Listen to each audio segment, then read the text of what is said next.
જય શ્રી રામ મિત્રો, મારુતિના YouTube channel ઉપર આપ સૌનું હાર્દિક સ્વાગત છે.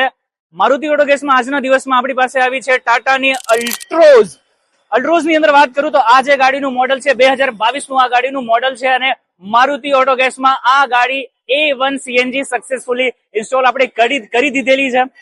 આવો ચલો વાત કરીએ કે ગાડીની અંદર કઈ કિટ આપણે ફિટ કરી છે, શું છે અને આનું આખું પરફોર્મન્સ કેવી રીતે કામ કરવાનું છે. તો અહીંયા તમને બતાવું તો તમે અહીંયા જોઈ શકો છો કે મિલાનો ઓબીડી કિટ જે છે આપણે અહીંયા ઇન્સ્ટોલ કરી દીધી છે. સિલિન્ડર ની અંદર જે 200 થી 250 બાર નું હાઈ પ્રેશર ગેસ છે અહીંયા ઇન્જેક્ટ થશે અને અહીંયાથી જે આખી ગાડી જે છે અહીંયા ઇન્જેક્ટર થ્રુ પિસ્ટન ની અંદર ગેસ સપ્લાય થશે. મેપ સેન્સર છે, પેટ્રોલ ની અંદર જે એક્ઝેક્ટ તમને પિકઅપ મળે છે સેમ પિકઅપ તમને સીએનજી માં મળે એની માટે આલ્ફા એડવાન્સર અહીંયા આપણે લગાવેલું છે. ઇવન કે અહીંયા તમને વાયરિંગ ની વાત કરું તો fire proof taping, flexible pipe અને ફરીથી ફાયર પ્રૂફ ટેપિંગ, મતલબ તમારી ગાડી કન્ટિન્યુ 7-8 કલાક ચાલે છે તો હીટિંગ થાય, પછી તમે પાર્કિંગમાં મૂકો ઠંડુ થાય, ઠંડા ગરમથી વાયરિંગ બરોડ થાય, તૂટે, એવા પ્રોબ્લેમ મારુતિ ઓટો ગેસમાં આવવાના નથી. બીકોઝ કે પહેલેથી જ પ્લાન કરીને વાયરિંગને પૂરેપૂરી સેફટી આપવામાં આવી છે. બીજી વાત કરું તો અહીંયા તમે જોઈ શકો છો કે આ આનું ફિલિંગ પોઈન્ટ છે. ગાડીના અંદરની ફીચરની વાત કરીએ તો આવો ચલો આપને બતાવું કે ભાઈ આનું જે સીએનજી સ્વિચ છે એક્ઝેક્ટ અહીંયા કેવી રીતે કામ કરે છે.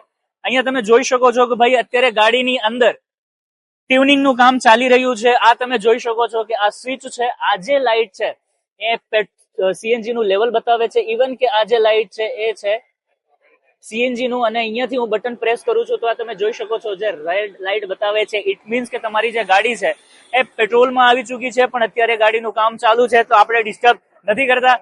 ગાડીમાં સીએનજી ફિટ કર્યા પછી ઇટ મીન્સ કે સિલિન્ડર ફિટ કર્યા પછી કેટલી સ્પેસ વાપરવા મળે છે તો ચલો એ પણ તમને બતાવીએ. અહીંયા તમે જોઈ શકો છો કે 10 નું સિલિન્ડર આપણે અહીંયા ફિટ કરેલું છે. ક્લેમ્પ વગેરે જે છે એ ટોપ ક્લાસનું અહીંયા આપણે ફિટિંગ કરેલું છે, કેનવાસ લગાવેલી છે. ઇવન કે સ્પેર વ્હીલ તમારી ગાડી સ્પીડમાં ચાલે તો અહીંયા પ્રોપર ક્લેમ્પિંગ કરેલું છે, જેને હિસાબે જે સ્પેર વ્હીલ છે હલતું નથી અને લાંબા ગાળા સુધી તમારી ગાડીને કોઈ પણ ઢીલાશ આવતું નથી, એટલે એક્સ્ટ્રા નોઇઝ ક્રિએટ નથી થતું.